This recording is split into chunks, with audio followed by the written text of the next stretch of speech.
The quality of the welding that was done on a mixer machine involved in the Tuas explosion is now coming under scrutiny. It's among key points that an inquiry committee could study to see if the welding had any effect on the machine's rupture and the deadly blast that followed. On the third day of the inquiry today, 2 migrant workers were called to the stand. One of them is the sole welder of Stars Engrg. Deborah Wong with more. As a welder, Mullah Muhammad Nasim was instructed to weld shut hairline cracks on the mixer machine to prevent oil from leaking out.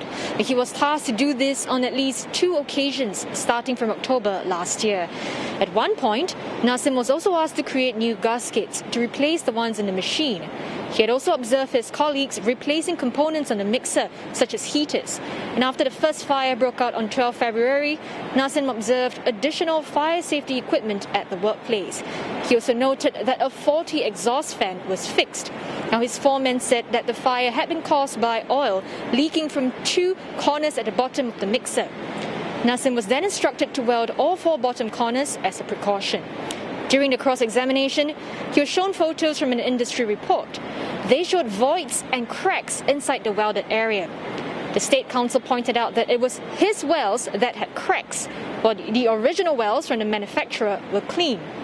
Nasim admitted that looking at the photos now, his welds were not of good quality. But this was not obvious at the time, as he could only assess his work from the surface. When asked by the Council of Stars Engrg if the smoothness of the welding would affect its integrity, Nasim said it was difficult to answer. As far as he was concerned, he believed that he had done his job well.